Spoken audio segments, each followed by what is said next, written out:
पेश है good morning J&K।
सुबह बखैर नाज़रीन, अस्सलाम वालेकुम। प्रोग्राम गुड मॉर्निंग J&K किस अजकिस नशस्तस मज तोह सारनी वचन वालन हुंद इस्तकबाल तो खैर मकदम वथ वंज।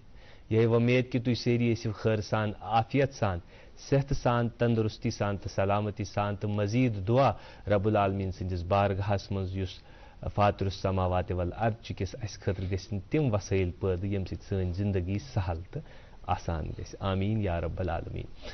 नाज़रीन, अच्छे मुख्तलिफ नशरियात यम Prasar Bharati broadcasting corporation of India की DD कशिर चैनल पे तह ताम वातनावान तो यथ सरगुज़श्तस मज आसान कि तुहुंद दिल रंजनाव तो तथ रंजनान की कोशिश मज सुबह सुबह यह प्रोग्राम अमि गुलदस्तुक गुल सरसब्द हेत यथ नाव प्रोग्राम गुड मॉर्निंग J&K तो सन कोशिश यह रोजान कि फलवन बागच पे गु सुबह तह फलन तिथे कन यथ कन तम गुलशन फलान इंशाअल्लाह रहमान। सन कोशिश रोजान यह कि हर दो सुबह यमो मुस्बत रवैया हेत मुस्बत जाविया हेत तम कथ हेत यम सन जिंदगी मज त मुस्बत रवैया yin तो आज यमे मुस्बत रवैया हेत ज मेजबान हस्ब मामूल ब नियाज बट तो मैं लर लोर रोज अजकिस प्रोग्रामस मज। शुक्रिया नियाज भाई जी। नाज़रीन अस्सलामु अलैकुम, मेरी तरफ से भी बहुत बहुत खैर मकदम आप सभी देखने वालों का आपके मनपसंद morning show good morning J&K में। बिल्कुल सही फरमाया नियाज भाई ने कि हम कोशिश करते हैं कि आप तक एक पॉजिटिव सोच के साथ और एक पॉजिटिव माइंडसेट के साथ हम दिन की शुरुआत करें, अपने भी दिन की और आपके भी दिन की। साथ ही हम कोशिश भी करते हैं कि आप तक इंफॉर्मेशन का एक पिटारा रोज ही पहुंचाते रहे। इसी कोशिश के तहत आज का दिन जो है उसके हवाले से हम आप तक कुछ ज़रूरी इंफॉर्मेशन पहुंचाना चाहते हैं। नियाज भाई, आज 17 नवंबर है और 17 नवंबर को हर साल नेशनल एपिलेप्सी डे के तहत मनाया जाता है। अब ये नेशनल एपिलेप्सी डे क्या है? एपिलेप्सी यानी कि जिसको हम लोकल लैंग्वेज या आम जबान में मिर्गी बोलते हैं, ये एक ऐसा मर्ज है जिससे हम देखते हैं कि कुछ लोग मुब्तला होते हैं इस मर्ज में। लेकिन अब हम सोचेंगे कि हम इसके हवाले से हमें दिन मनाने की क्या जरूरत पड़ गई, वो भी कौमी सतह पे। नियाज भाई, मिर्गी एक ऐसा मर्ज है जो कि जैसे आप समझिए कि जैसे इलेक्ट्रिक तारों का कुछ शॉर्ट सर्किट हो जाता है ना, वैसे ही माने न्यूरॉन्स का शॉर्ट सर्किट होने की वजह से हमारे जो दिमाग है उसकी वजह से जो है वो माल फंक्शन करना शुरू कर देता है। कर सकते हैं कि नाज़रीन ये एक बीमारी है, लेकिन हम नेशनल एपिलेप्सी डे क्यों मनाते हैं उसकी ज़रूरत इसलिए है क्योंकि इसके साथ बहुत सारे तौहमात जुड़े हुए हैं। और ख़ास चीज़ जो एपिलेप्सी के बारे में या इस मिर्गी के बारे में हमें ज़रूरी जानना ये है कि एक ट्रीटेबल डिजीज़ है। बिल्कुल, ये एक काबिल इलाज डिजीज़ है। और सबसे अच्छी बात ये कि एक अच्छे कोर्स के बाद वो पेशेंट बिल्कुल ठीक होता है। मगर अक्सर ये देखा जाता है हमारी सोसाइटी में, हमने ये ऑब्जर्व किया है तो ऑब्जर्व कोरमुत कि बहुत देर तक इलाज से दूर रखा जाता है, फिर बहुत से तवहामात में गिरकर इस पेशेंट को इलाज से दूर रखा जाता है। और दूसरी एक बात जो बिल्कुल खास, जिसका हमें खास ख्याल रखना चाहिए कि इसके साथ हम सोशल स्टिग्मा को भी अटैच बिल्कुल सही कहा आपने। इनफैक्ट हमारे जो देसी टोटके हैं वो अपनाए जाते हैं। कभी कभी जो मरीज है उसे जूता सुंघाया जाता है, कभी कभी उसे तावीज किए जाते हैं, जो कि एकदम गलत है। इसके बजाय हमें क्या चाहिए कि माहिर तिब या फिर जो न्यूरोलॉजिस्ट है उनके पास उन्हें लिया जाए, क्योंकि इसकी दवाइयां हैं, इसका इलाज है, मुमकिन है। इसी सिलसिले में जो है, इसी सिलसिले में आगाही फैलाने के लिए हर साल कौमी सतह पे इस दिन को मनाया जाता है और इसी तरह इस साल भी मनाया जाएगा। खैर, ये तो थी इंफॉर्मेशन की बात आज के दिन के हवाले से, लेकिन नाज़रीन, हाँ, जो हमारी ड्यूटी है हमारे प्रोग्राम के तहत, हम आप तक मौसम और शहराओं के हवाले से जो है हालचाल आप तक पहुंचाते हैं। उसी ड्यूटी को बरकरार रखते हुए मैं आप तक पहुंचाती हूं आज के मौसम की जानकारी। श्रीनगर में आज मतला साफ रहेगा और ज्यादा से ज्यादा 16 डिग्री, वही कम से कम 1 डिग्री सेल्सियस रहने के इम्कानात है। जम्मू में 27 डिग्री सेल्सियस ज्यादा से ज्यादा दर्जे हरारत और कम से कम 12 डिग्री सेल्सियस जाने के इम्कानात है। वहीं शहराओं की बात करें तो NH44 यानी कि श्रीनगर जम्मू कौमी शहरा पे छोटी गाड़ियां तो बदस्तूर दोनों तरफ से चल सकती है, वहीं बड़ी गाड़ियों को श्रीनगर से जम्मू रवाना किया जाएगा। वहीं ट्रैफिक कंट्रोल यूनिट से हमें ये भी पता चला कि मुगल रोड और SSG रोड भी खुले रहेंगे ट्रैफिक के नकलो हमल के लिए। लेकिन नाजरीन, हम हर दिन आपसे गुजारिश करते हैं कि अगर आप रफ्ता सफर बांध रहे हैं तो प्लीज बराए मेहरबानी स्क्रीन पे फ्लैश हो रहे नंबरात पे जरूर राबता कायम करें, क्योंकि कट ऑफ टाइमिंग्स का खसूसी ख्याल रखना है और हम चाहते हैं कि अगर आप सफर पे निकल रहे हैं तो आपको किसी भी तरह की कोई भी परेशानी का सामना ना करना पड़े। शुक्रिया इरम। बिल्कुल एक इंफॉर्मेशन तो एंटरटेनमेंट का ब्रॉडर डायमेंशनस मज कोशिश करान ये प्रोग्राम करो पेश तुहंदिस खदमतस मज। तो अगर वो कि महसूस तो बे मालूमातन हुंद अख सु हसीन इम्तिजाज यथ मज बाजे पन मुशाहिदात, मेहमान हंद मुशाहिदात या बाजे पे तिमन हंद कह मालूमात या कह खबर तह ताम वातनावन यह मुमकिन अस ताम तेली गसान कि चूंकि यीत मोतबर कि वनो कह मालूमात कि सन असलन अस खतर मुमकिन गसान येली मेहमान शख्सियत सद मौजूदगी सनिस स्टूडियोस मज आसान। आज तक खास मेहमान अस तशरीफ फरमा, मगर सह थो कैंसस कालस नाजरीन पस पर्द सह तजस्सुस थो बरकरार, क्या युत गोटे वन यह महसूसातन हुंद फनून लतीफ़न हुंद सामान हेत कह बाज वक्त के मुअल्लिज बाज वक्त मुहंदिस आसान, गाहे कारखानदार आसान तो गाहे कह दस्तकार आसान, गाहे का अदीब आसान तो गाहे का शेर आसान, मगर तथ सत सुबह तमहीदस मज आसान फनून लतीफ़ कह सामान तो थोमुत। आज क्या इरम फनून लतीफ़ के सामानस मज क्या एहतमाम थो? आज सॉन्ग है जो कि हम अपने नाजरीन के सामने पेश करेंगे। सिंगर है डॉक्टर शाइस्ता अहमद। हम उम्मीद करते हैं कि नाजरीन आप इसका लुत्फ उठाएंगे। अब हम आपसे मिलते हैं, रूबरू होते हैं इस नगमे के बाद।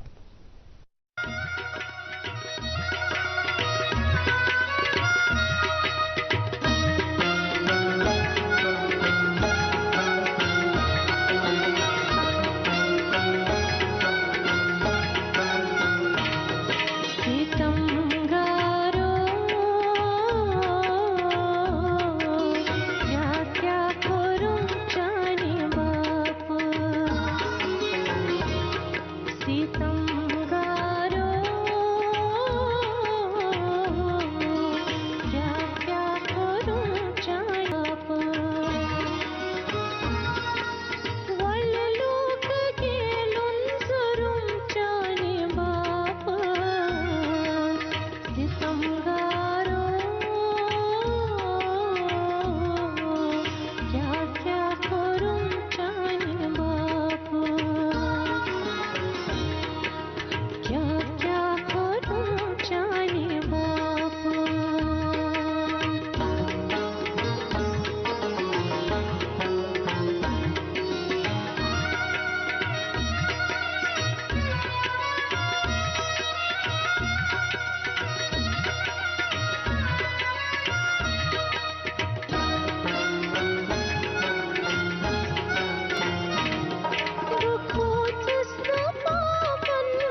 वेलकम बैक नाजरीन, आपका फिर से एक बार खैर मकदम है गुड मॉर्निंग JNK के आज के शुमारे में। नाजरीन, हम आपकी मुलाकात ज़रूर कराएंगे हमारे ख़ास मेहमान से, लेकिन उससे पहले एक छोटा सा वक्फा। नाजरीन, हम यूं गए और यूं आए। बड़ा दीदी की शॉपिंग के लिए बाहर चलते हैं। बाहर जाने की क्या जरूरत है, गोल्ड ही तो लाना है। गोल्ड के लिए you are jewellers. You are jewellers? हाँ, ठीक है, चलते हैं।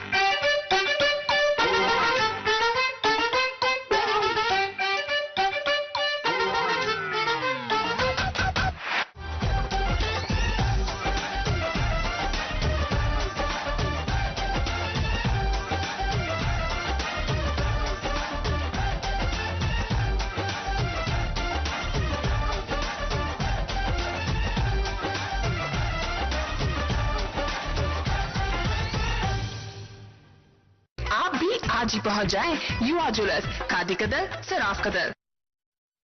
मुल्क का नामवर IVF सेंटर वरदान अमृतसर जालंधर में हजारों बेऔलाद जोड़ों के घरों में औलाद की खुशी का चिराग जलाने के बाद अब पिछले 2 सालों से वादी कश्मीर में वरदान के डायरेक्टर डॉक्टर वरीश और उनकी डॉक्टरों की टीम की निगरानी में औलाद की खुशी मयसर हुई है। जो सालों से औलाद की खुशी के लिए तरसते थे, तशरीफ लाइए वरदान IVF centre, Magar Malbagh, Srinagar. For appointment call 9814 021 991।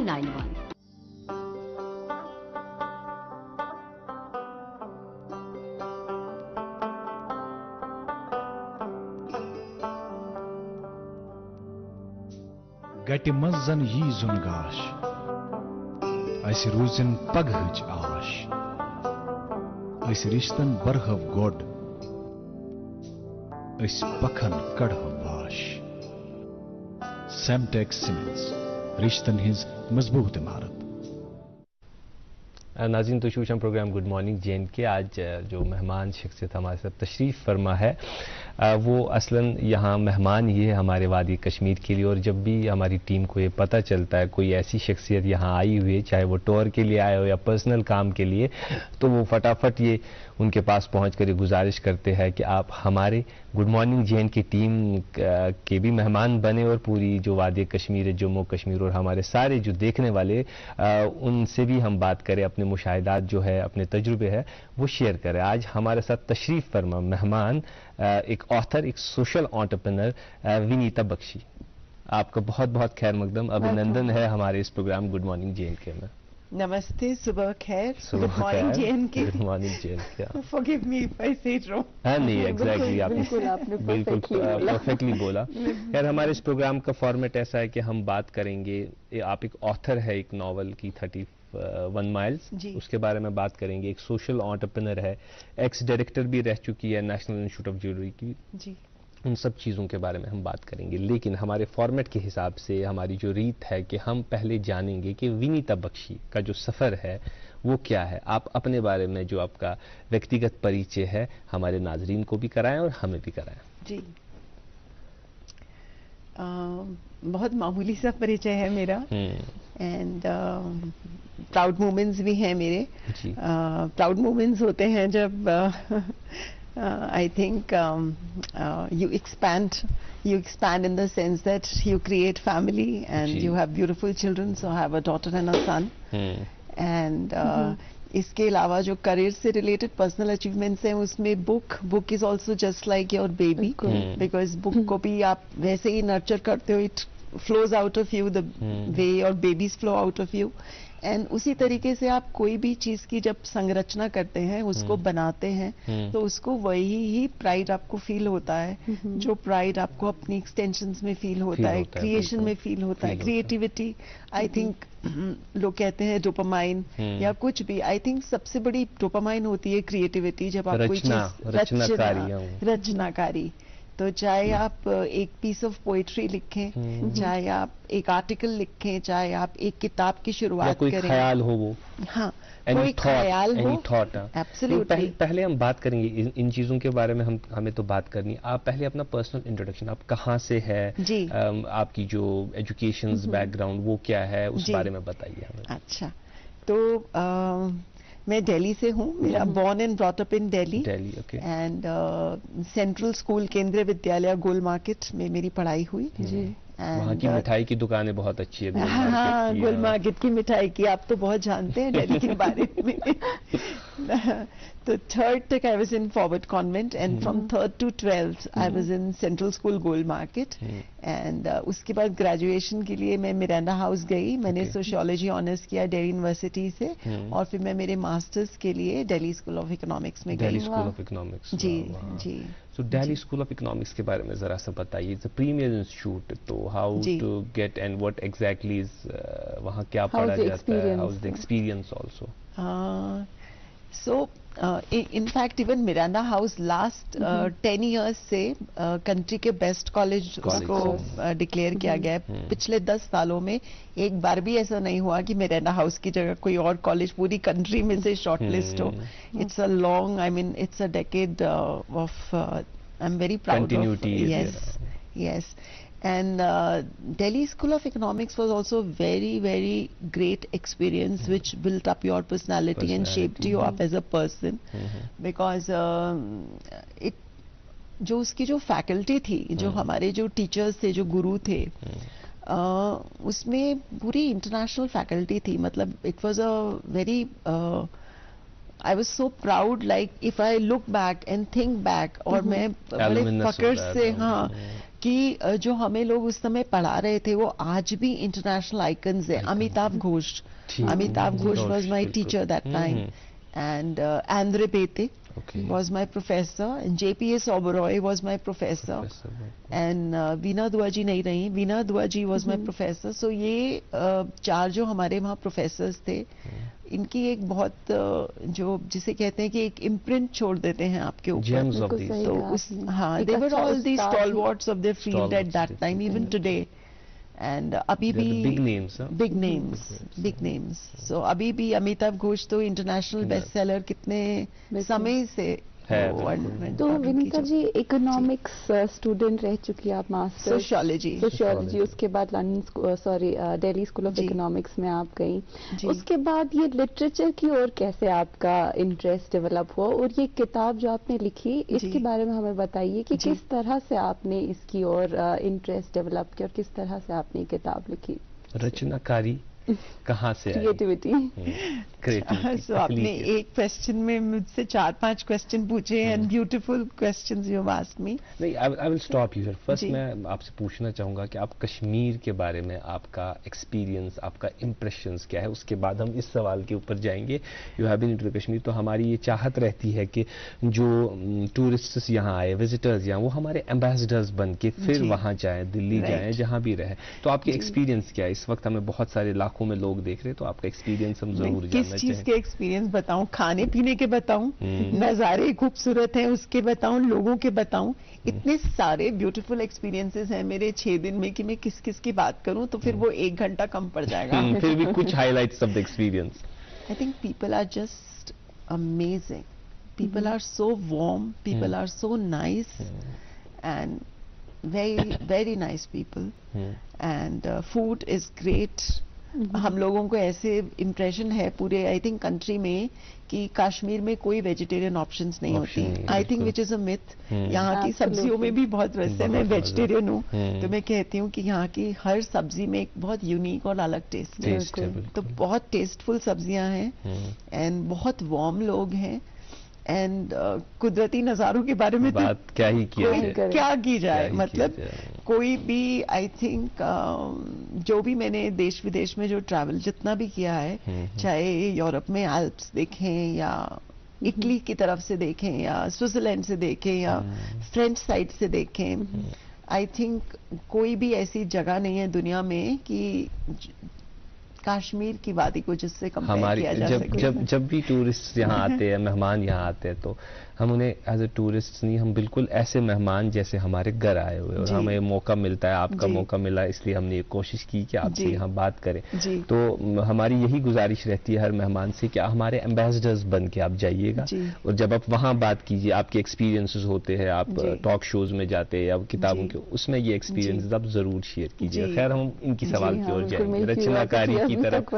रचनाकारी की तरफ आप कैसे चलेंगे? अच्छा, ये एक्चुअली आई बिलीव जैसे उस दिन मैं यूनिवर्सिटी टॉक में भी कह रही थी कि each one of us has a book inside us. ठीक, ऐसा कोई नहीं है जो राइटर या ऑथर नहीं हो सकता। I think each and every one of us has that potential for creativity. खाली वो मोमेंट आना होता है कि जब आप सोचे कि हाँ मैं अपने थॉट्स या अपने एक्सपीरियंसेस या जो मेरा वर्ल्ड व्यू है, कैसे किस नजरिए से मैं इस दुनिया को देखती हूँ, तो उसको जब आप कलम और पेपर लेके बैठ जाते हो, वो आई थिंक एक पॉइंट आता है लाइफ में। तो ऐसा तो कोई भी नहीं है जो किताब ना लिख सकता हो। मे बी गाना सब लोग नहीं गा सकते, बट आई फील कि किताब सब लोग लिख सकते हैं। That I feel, strongly feel.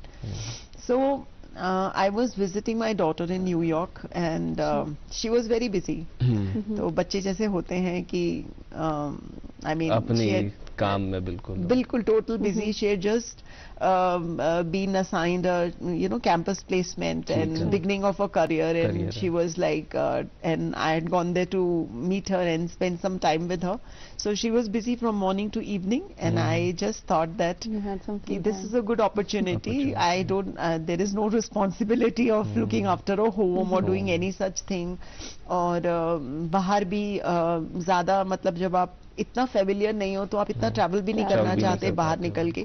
तो मॉर्निंग टू इवनिंग ठंडी है, घर में बैठे हैं, तो कुछ तो करना चाहिए। तो I think I just started writing and it goes on, self editing and katte it became a book. So there were experiences. There was this childhood story which I had heard and which had been left on my conscience for so many years. So I modernized that story to fit the current environment, which was like Facebook was a very big thing back then. It had just come out, and people were forging a lot of new friendships and relationships on Facebook's online relationships. So this is what the book talks about.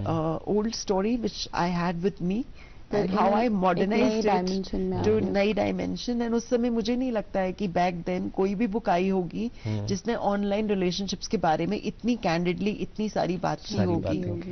तो ये जो book है, इसका actual name, the title of this is 31 miles। So मैं सादा तो नहीं बताऊंगी, मैं चाहूंगी कि लोग बुक खरीदें। पंचलाइन के बारे में बताएगा आप। क्या हम खुद से जीत सकते हैं? Can we ever win?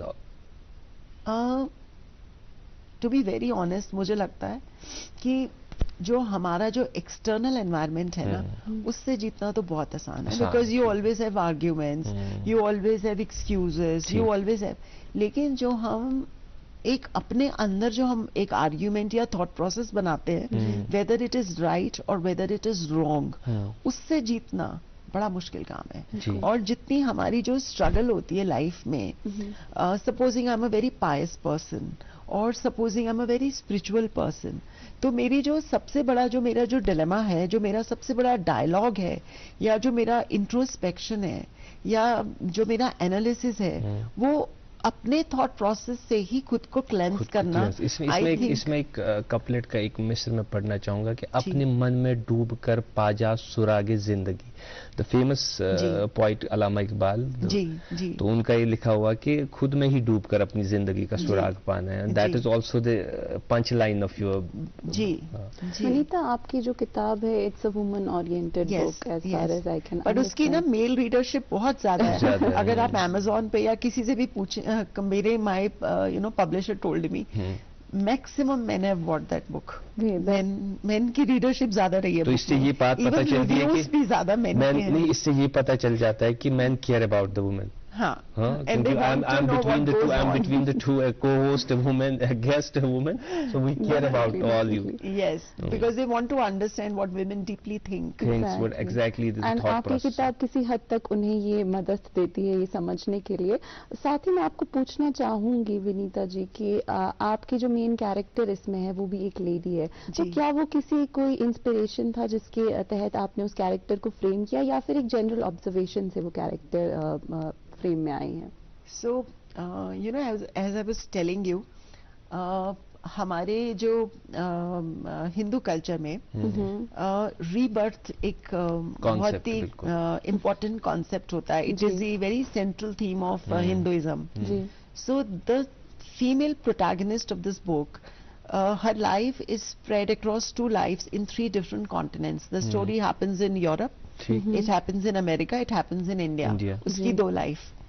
And उस 2 life में जो उसकी जो journey है, she is torn between 2 men.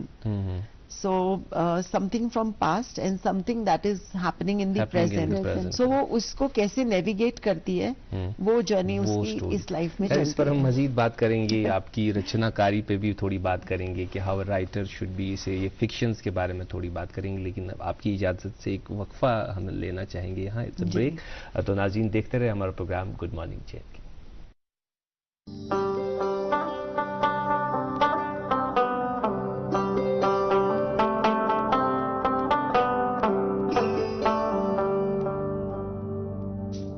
गटि मंज जन यी जुनगाश अस रूजन पगहच आश अस रिश्तन बरहव गोड अस पखन कड़हव वाश. सेमटेक्स सीमेंट्स, रिश्तन हिंज मजबूत इमारत. बड़ा दीदी की शॉपिंग के लिए बाहर चलते हैं. बाहर जाने की क्या जरूरत है, गोल्ड ही तो लाना है. गोल्ड के लिए you are jewellers. You are jewellers? हाँ, ठीक है, चलते हैं.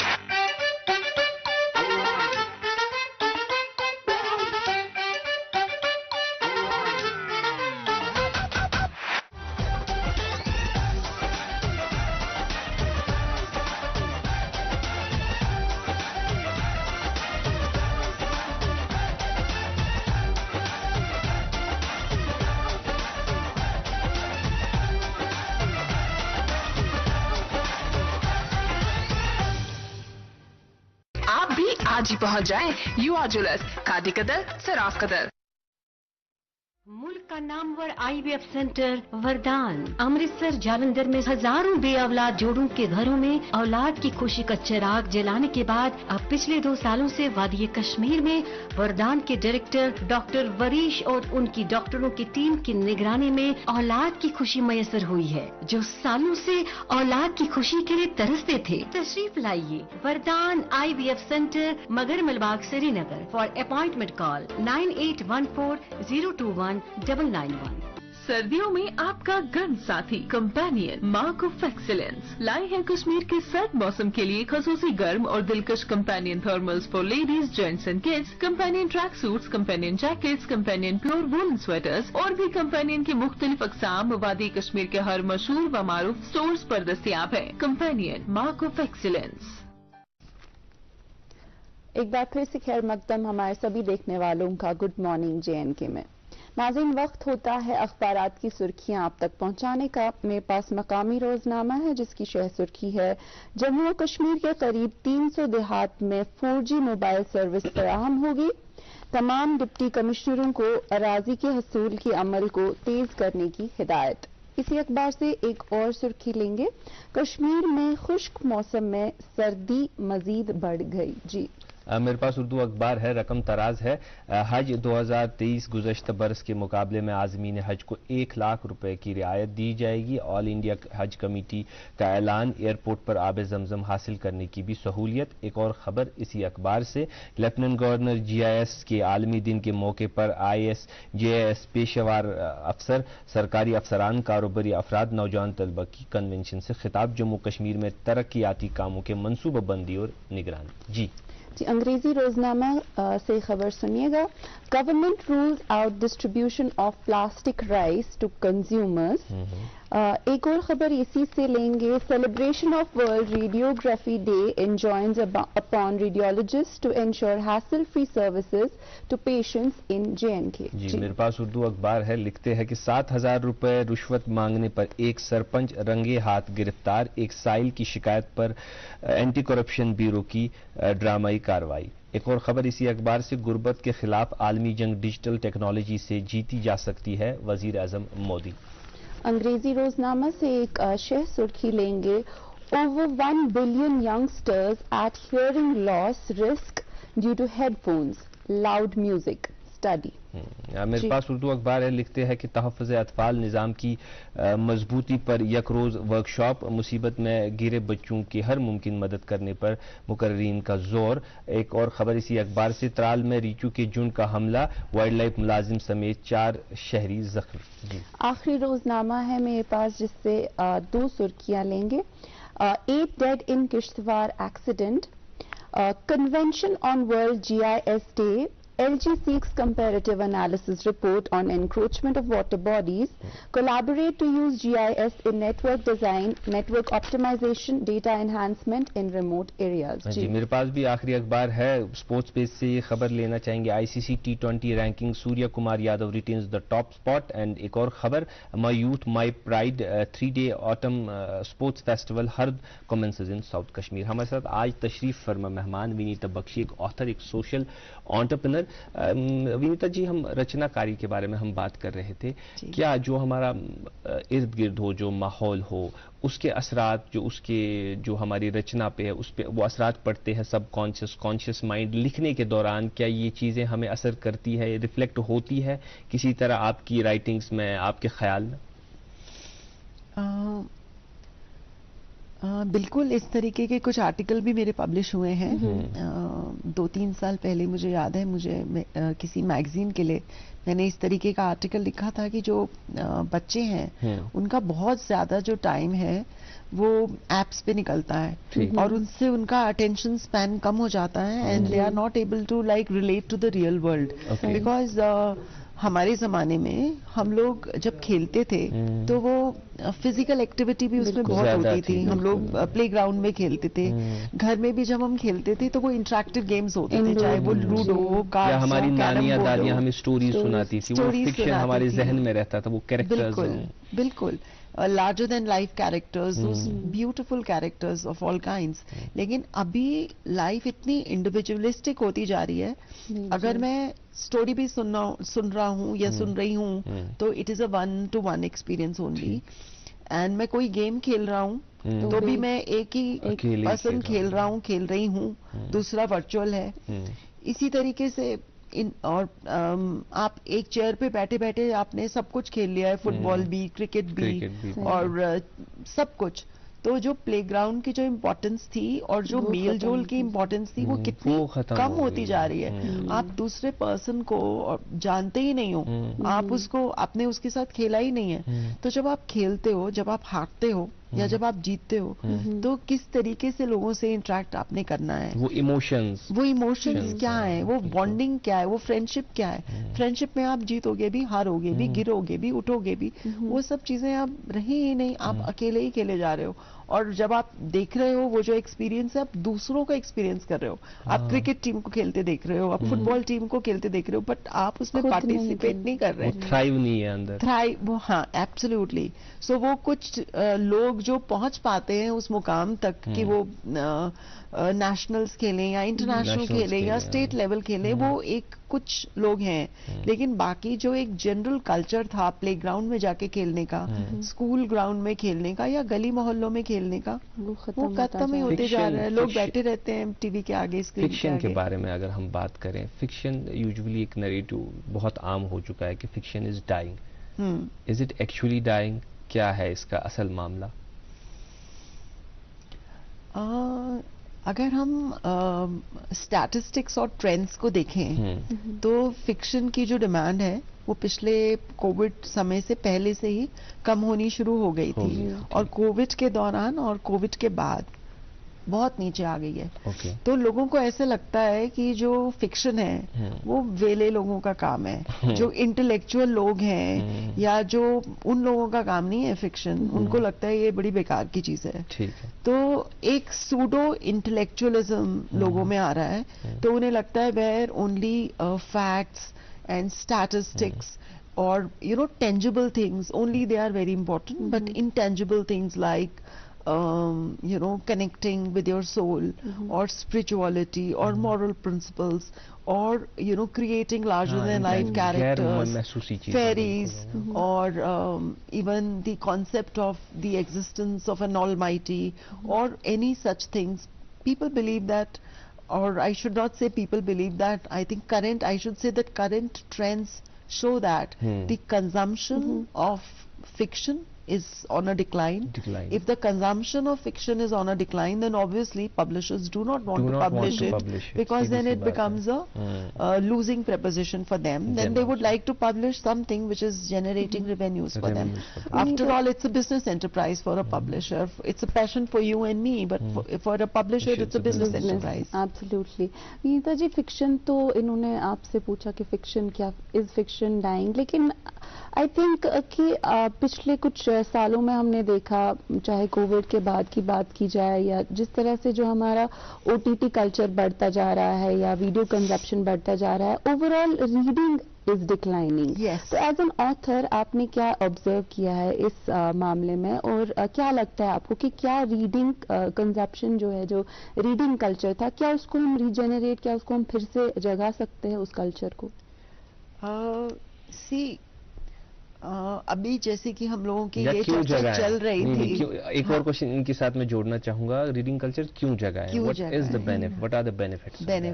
दोनों चीजें। पहली बात तो जिंदगी में हर चीज फायदे और नुकसान के लिए नहीं हो सकती है, और अगर किसी को पढ़ना पसंद है तो वो पढ़ेगा, चाहे और अगर किसी को देखना पसंद है तो वो देखेगा। इट्स नॉट दैट कि लिखना या बुक पढ़ना सुपीरियर है और ओटीटी प्लेटफॉर्म या मूवी देखना कम सुपीरियर है उससे, या कुछ ऐसा कुछ नहीं है।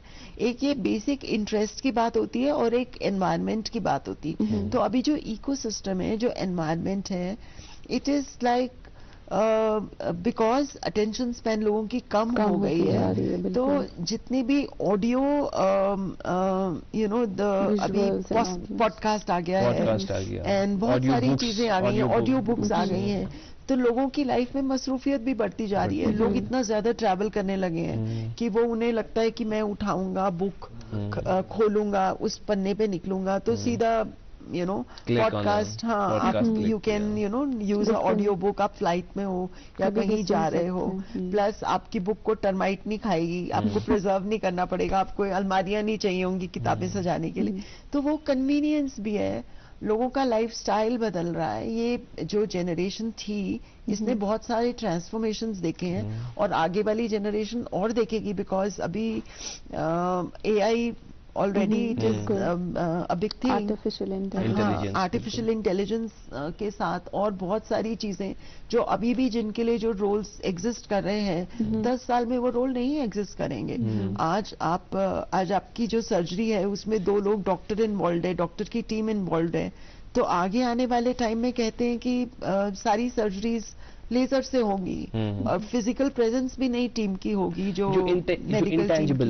इंटेंजिबल चीजों की आपने बात की, गैर महसूसी चीजें, मतलब जैसे स्पिरिचुअलिटी है या फीलिंग्स, वो महसूसात है, वो सब चीजें क्या एक इंसान की शख्सियत के लिए कितनी जरूरी है, मतलब how important for foundation of a human being? देखिए, दुनिया में बहुत सारे अच्छे रोबोटिक कंप्यूटर्स इस समय बन गए हैं, राइट?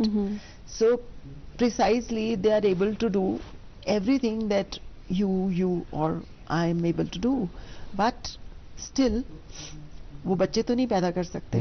वो इमोशंस जो 2 ह्यूमन बीइंग्स के बीच में होते हैं वो तो नहीं जनरेट कर सकते, वो मोहब्बत पैदा नहीं कर सकते, वो मोहब्बत नहीं पैदा कर सकते। और अभी जैसे कि in some countries and some cultures people are not living with partners, they are living with and it's a common thing. It's नहीं कि ऐसे 1 या 2%. Means youngsters, because they don't want children, they don't want emotional entrapments. So young generations are making partners with robots. You people have a better exposure than Kashmir, Delhi वगैरह में. तो how is family important for structure, for a society? Family का मजबूत होना, क्योंकि मानसी के इस character में भी I think it's like that. मानसा के कैरेक्टर में family कितनी important है इस चीज के लिए, to have a stronger society, a better society I can say, not a stronger. Yes. So मुझे लगता है कि जैसे हम उस दिन यूनिवर्सिटी में भी ये टॉक कर रहे थे कि जो 2 बेसिक या फंडामेंटल इंस्टीट्यूशंस हैं जिसके ऊपर ये सारी मॉडर्न सोसाइटी बेस्ड है, they are marriage and family. Marriage and family, okay. अगर मैरिज एंड फैमिली को हम निकाल दें तो क्या बचता है बताइए?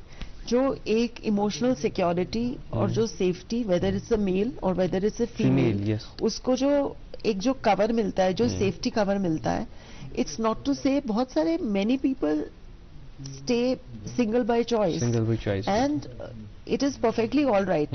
ऐसा कुछ नहीं है कि अगर आप सिंगल हैं तो आप वो सेफ नहीं फील करेंगे या मैरिज या फैमिली के बिना या इनकम्प्लीट फील करेंगे. लेकिन जो सोसाइटी का जो इवोल्यूशन हुआ है वो बेसिकली मैरिज एंड फैमिली से हुआ है. क्योंकि अगर आप चाहे marriage, there are many forms of marriage. There is matriarchy, there is patriarchy, there is so many forms of marriage all over the world. But उससे एक डेफिनेटली एक स्टेबिलिटी मिलती है, एक डेफिनेशन मिलती है. और लीगल सिस्टम और सोशल सिस्टम क्या है? It is all about rules and boundaries. तो एक वो रूल्स एंड बाउंड्रीज वो क्रिएट होती हैं. तो सोसाइटी के स्ट्रक्चर के लिए अगर हम फिर बिल्कुल ही सारे रूल्स तोड़ें और बिल्कुल ही बाउंड्रीज तोड़ें तो we will go back to being what we were. तो हम we came from caves, we evolved from animals. Evolved society इस वक्त है वो खत्म ही हो जाएगी. आपकी शख्सियत का एक और पहलू है जो कि आप एक सोशल एंटरप्रेन्योर है. इसके बारे में भी हम बात करेंगे, लेकिन नियाज भाई अभी एक सेगमेंट नहीं, हम चूंकि दूरदर्शन की हमेशा यही कोशिश रहती है नाजरीन की जो भी हमारे उभरते कलाकार हैं उनको प्लेटफॉर्म दें, उनको एक मौका ये दें कि वो अपने जो हुनर है उसकी जो आशिकारी करें. तो उसके लिए एक नया एक प्रोग्राम शुरू होने जा रहा है जिसे हम सिंगिंग स्टार के नाम से जानेंगे. उस सिंगिंग स्टार का ये प्रोमो चलाएंगे. जो मजीद तफसीलात है वो आपको इस प्रोमो से मालूम होंगी. सिंगिंग स्टार अब J&K आ रहा है डीडी काशिर पर. जम्मू कश्मीर के उभरते कलाकारों के लिए मौसीकी के आसमान को छूने का एहतिमाम. उम्र की हद 14 साल से 40 साल तक. फॉर्म भरने की आखिरी तारीख 30 नवंबर 2022 मुकर्रर की गई है. फॉर्म डाउनलोड करने के लिए प्रसार भारती की official website Prasar Bharati broadcasting corporation of India Doordarshan Kendra Srinagar से हासिल किए जा सकते हैं. ऑडिशन के लिए हो जाइए तैयार, बनिए J&K का सिंगिंग स्टार. तो नाज़रीन, अगर आपको लगता है कि आप में वो टैलेंट है कि आप J&K का सिंगिंग स्टार बन सकते हैं तो जरूर अप्लाई कीजिएगा. क्या पता किसका टैलेंट जो है उसको एक प्लेटफॉर्म मिल जाए. अच्छा लगता है? बिल्कुल भी नहीं. बिल्कुल भी नहीं, मुझे भी अच्छा नहीं लगता. लेकिन नाज़रीन जिस किसी को भी अच्छा लगता है वो जरूर इसके लिए जो हमारी वेबसाइट्स है उसमें दी हुई है प्रसार भारती ब्रॉडकास्टिंग कॉरपोरेशन की, उस पर जाइए, तफसीलात को मालूम कीजिएगा जरूर. खैर आपको तो नियाज भाई अच्छा लगना तो अलग बात है, आना भी तो चाहिए. सेम बात, ठीक है. तो नाज़रीन हमारे साथ तशरीफ फरमा है विनीता बख्शी जी जो कि एक ऑथर है और उनके शख्सियत के इस पहलू के हवाले से तो हमने काफी बातचीत की उनसे, लेकिन उनकी शख्सियत का एक और पहलू ये है कि वो एक सोशल एंटरप्रेन्योर भी है. विनीता जी, ये सोशल एंटरप्रेन्योर ये एक बड़ी टर्म लगती है. हम चाहेंगे कि आप हमें भी और हमारे नाजरीन को भी जरूर इस बारे में बताएं कि आखिरकार ये सोशल एंटरप्रेन्योर होता क्या है और इसके तहत आप क्या काम करती है या क्या कारनामे अंजाम दिए हैं आप. बिजनेस एंटरप्राइज एक हम सबको पता है कि अगर हम लोग कुछ प्रॉफिट ऑब्जेक्टिव से हम लोग कोई भी चीज हम जब करते हैं तो उसका प्रॉफिट हम लोग लेते हैं और बाकी हाँ, और उसमें लेकिन उसके भी अपने बहुत बेनिफिट्स हैं सोसाइटी के लिए। आप एम्प्लॉयमेंट क्रिएट करते हैं, आप अपॉर्चुनिटी क्रिएट करते हैं, आप सहूलतें जैसे आप कह रहे हैं क्रिएट करते हैं, सर्विसेज प्रोवाइड करते हैं, स्किल्स को आप एक प्लेटफॉर्म देते हैं जहां पे लोग अर्न कर सकते हैं, तो उसका एक मॉडल होता है। इसी तरीके से जब आप कोई सोशल एंटरप्रेन्योरशिप करते हैं उसका भी एक मॉडल होता है। उसमें भी प्रिसाइजली आप एग्जैक्टली वही कर रहे हैं, लेकिन उसमें जो प्रॉफिट है उसको आप प्रॉफिट को वापस उसी उसी एंटरप्राइज में वापस ऑर्गेनाइजेशन में so that people benefit out of it and you don't accept any। तो मतलब किसी तरह से एक ऐसा बिजनेस मॉडल है कि आप सोसाइटी को वापस इससे देंगे ताकि सोसाइटी में बेहतरी हो। Aambra foundation, AAMBRA Aambra foundation है। What is it Aambra foundation? तो आपके क्या गोल्स है वहाँ, ऑब्जेक्टिव्स क्या है उस चीज के? तो हमारा जो मेन उसमें जो ऑब्जेक्टिव थे वो यही थे कि women empowerment and social inclusion and promotion of Indian art crafts and culture.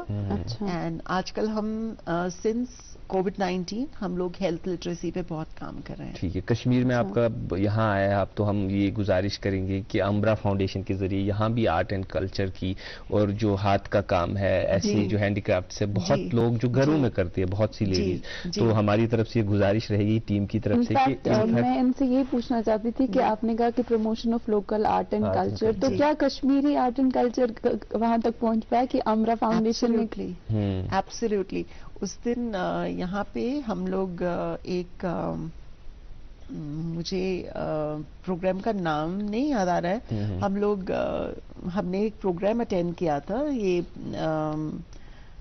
I am so sorry, मैंने यहाँ इतने सारे प्रोग्राम्स अटेंड किए हैं कि नाम भूल गए। कोई नहीं, आप उसका कॉन्सेप्ट बताएं। उन्होंने उसमें बहुत अच्छी कव्वाली थी उसमें। अच्छा। तो वहाँ मुझे बहुत मन हुआ कि हाँ इस तरीके का हम लोग भी कुछ कराएंगे। Variation actually concept is like that कि आप आर्ट एंड कल्चर में जो कश्मीर है, क्योंकि यहाँ सर्दियाँ रहती थी बहुत देर तक, तो लोग घरों में बैठ के ऐसे काम करेंगे जैसे आप हमारे ये पर्दे देखेंगे, मतलब hand woven and all these things. तो हम ये चाहेंगे कि आपकी फाउंडेशन के जरिए भी definitely you work on it. अच्छा, वुमेन एम्पावरमेंट की जब हम बात करें इन द 21st सेंचुरी, हम ऐसी नई सेंचुरीज में जा रहे हैं, तो क्या वुमेन एम्पावरमेंट की इस वक्त की भी जरूरत है? इस नरेटिव को हम और कहने की जरूरत है या it is done now? particularly in the subcontinent of India, Pakistan, Bangladesh, and in such countries. It is not done, but definitely it's a work in making, and for a very long time it will be a work in making. अगर आप sustainable development goals देखें तो उसमें जो 17 goals जो India जिनकी तरफ से ज्यादा जिन पे फोकस्ड है, उसमें भी हम लोग सभी लोग यही चाहते हैं, प्रधानमंत्री चाहते हैं, हर इंडिया का सिटीजन चाहता है कि हम इन सब गोल्स को, जिसमें कि एनवायरनमेंट है, जेंडर इक्वालिटी है, एंड इन पॉवर्टी एलिविएशन है, इन सबको एक साथ में सिनर्जी से लेके आगे बढ़े। क्योंकि अगर सिंक्रोनाइज करें, क्योंकि आइसोलेटेड एफर्ट्स जब होते हैं तो क्या होता है कि अगर आप एक चीज ठीक करने जाते हो तो आप दूसरी को खराब करते हो। एक पुराना एग्जाम्पल के थ्रू आपको एक्सप्लेन करती हूँ कि इंडिया में ओवेरियन कैंसर विमेन में बहुत ज्यादा है, बहुत ज्यादा है। तो ओवेरियन कैंसर का एक रीजन सबसे बड़ा जो रिसर्च में वो ये पाया गया था कि जो विमेन थी वो सैनिटरी नैपकिन्स यूज नहीं कर रही थी, उसकी जगह वो लोग कपड़ा यूज करती थी, और वो कपड़े को भी अच्छी तरीके से वो हाइजीनिकली क्लीन नहीं होता था, क्योंकि उन्हें वो सोचती थी कि इसमें कुछ खराबी है या शर्म आएगी, तो इसको ढंग से धूप में सुखाना भी नहीं है। तो वो ना तो उसको अच्छी तरह वॉश करती थी, ना उसको ड्राई करती थी, और उसको वही गंदा गंदा कपड़ा बार बार यूज करने से तो इंडिया में ओवेरियन कैंसर का इंसिडेंट बहुत हाई हुआ। तो उसके बाद में बहुत सारे कंपनीज जिन्होंने सैनिटरी नैपकिन्स को इंडिया में प्रमोट किया कि उनको लो कॉस्ट में उन्होंने कहा कि हम देंगे और हमारे आप सैनिटरी नैपकिन्स यूज करिए। तो फॉर लाइक ब्लाइंडली और एक बिना किसी स्ट्रैटेजी के या बिना किसी एक प्लानिंग के हम लोगों ने उस चीज को बहुत सारों में यूज करना शुरू किया। अब हमने सैनिटरी नैपकिन्स यूज करने शुरू किए, उससे मे भी कुछ हद तक शायद ओवेरियन कैंसर का स्टैटिस्टिक्स इंप्रूव हुआ हो, लेकिन उससे क्या हुआ कि हमारे पास डिस्पोजल सिस्टम नहीं था कि सैनिटरी नैपकिन्स को हम डिस्पोज कैसे करेंगे। उसकी जो नीचे की लेयर होती है वो प्लास्टिक होती है।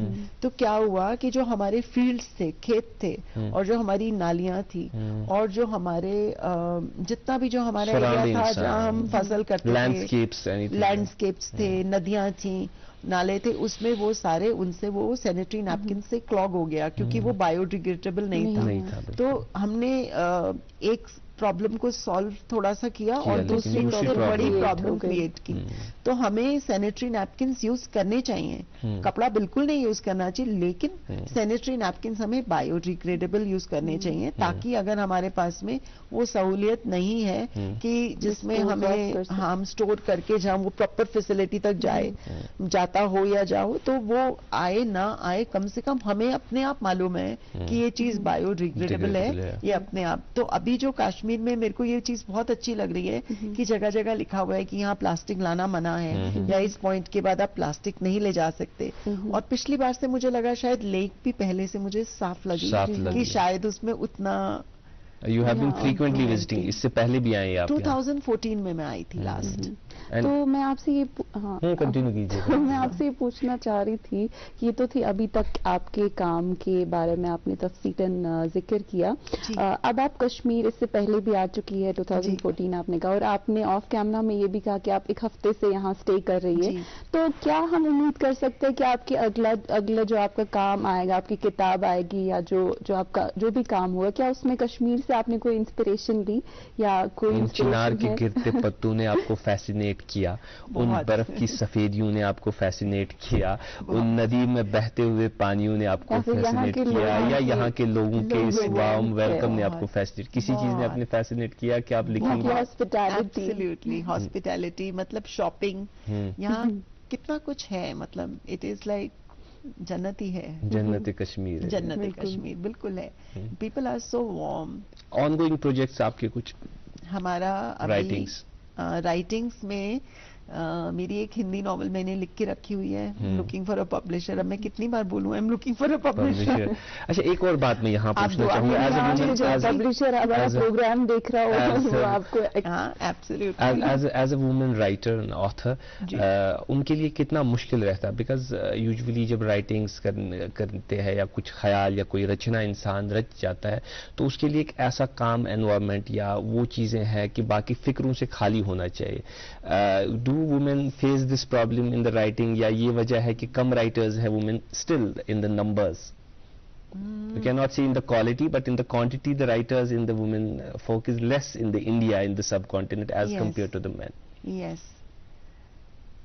So मसरूफियत एक ये तो है ही कि जो हमारे जेंडर रोल्स हैं, जो ट्रेडिशनली डिफाइंड जेंडर रोल्स हैं, उसमें जो विमेन की जो एक भूमिका है वो प्राइमरी हेल्थ गिवर की फैमिली में रही है हमेशा से। सो विमेन अपने करियर में कितनी भी स्ट्रांग हो, चाहे वो IAS ऑफिसर हो, चाहे आप जानते हैं कि India has the largest number of women pilots in the world, तो चाहे वो पायलट हो, चाहे वो डॉक्टर हो, चाहे प्रेसिडेंट हो, चाहे कुछ भी हो, एक घर में एक उनसे एक्सपेक्टेशन हमेशा रहती है कि जो केयर गिविंग के सारे रोल है वो विमेन करेंगी, चाहे वो बाहर में जाके अपने हस्बैंड से भी चाहे कितनी ज्यादा बिजी हो और कितनी ज्यादा सक्सेसफुल हो। तो वो एक जो वो एक्सपेक्टेशन है उसको मीट करते करते करते उसका कोई अंत नहीं है। तो वो उसमें बहुत जरूरत है आजकल के जो पढ़े लिखे मॉडर्न मेन हैं कि वो जो केयर गिविंग का जो रोल है उसमें उनके साथ साझेदारी करें। ये बड़ा मुश्किल काम है कि आप घर पे ये कहें कि आप चाय ना बनाएं, हम आपके लिए हम एक किताब लिख रहे हैं, हमारे ख्याल, हमारे जहन में एक ख्याल आया। वो पुराने शायर क्या वो गांठ बांधते थे, मतलब गालिब मीर के जमाने में वो एक रुमाल में गांठ बांधते थे, तो वो गांठें बांधती है, आप ख्याल अपने जहनों में पालती है और उसके बाद लिखती है आप ये? या you had a good time? सी मेन वो जो आपने टाइम वाली बात कही, वो तो है ही है कि वो free flowing time when you can really you know put your thoughts in order, तो वो उनको आप फ्री फ्लोइंग थॉट्स तो हमेशा जहन में आते जाते रहते हैं, लेकिन उनको पकड़ के बांधना और फिर उनको कलम पे उतारना, कागज पे उतारना, या लैपटॉप पे आप लिखते हैं तो लैपटॉप पे करना वगैरह, शेप करना जी, उसके लिए वो एक थोड़ा सा आपको टाइम डेफिनेटली चाहिए रहता है। और मतलब ये केयर गिविंग का रोल तो इतना टेकन फॉर ग्रांटेड है कि जैसे मॉर्निंग में कोई उठे तो उसने कभी सोचा भी नहीं होगा कि ये चाय कहाँ से बन के आ गई उसके लिए, या ये सब्जी कैसे बन के आ गई, या खाना कैसे बन के परोसा गया। तो मतलब अब दोनों हस्बैंड वाइफ अगर 6 बजे एक साथ घर में पहुंचे ऑफिस से, तो हमेशा अब शायद चीजें बदल रही हैं, शहरों में थोड़ी बदल रही हैं, बट लेकिन फिर भी एक बहुत लार्ज पॉपुलेशन की ऑल ओवर द वर्ल्ड, मैं सिर्फ इंडियन मैन के बारे में नहीं कहूंगी, all over the world, whether American men or British men or European men. Seeing you, I am finding that the Mr. Bakshi has been very supportive. He has been very supportive. Very supportive. Very supportive. So आपकी message क्या होगी हमारे नाज़रीन को, particularly to the budding writers जो हैं, जो fiction में आना चाहेंगे, लिखना चाहेंगे? जी, so जो भी फिक्शन में आना चाहे, जैसे कि मैं पहले कह रही थी कि thoughts, free flowing thoughts, whether you're writing fiction or whether you're writing non-fiction, each one of us has a potential to be a successful writer or author. So उसके लिए थोड़े से डिसिप्लिन की जरूरत है। तो अगर आपको लिखना पसंद है तो आप पहले तो पढ़ना शुरू कीजिए, रीड अ लॉट।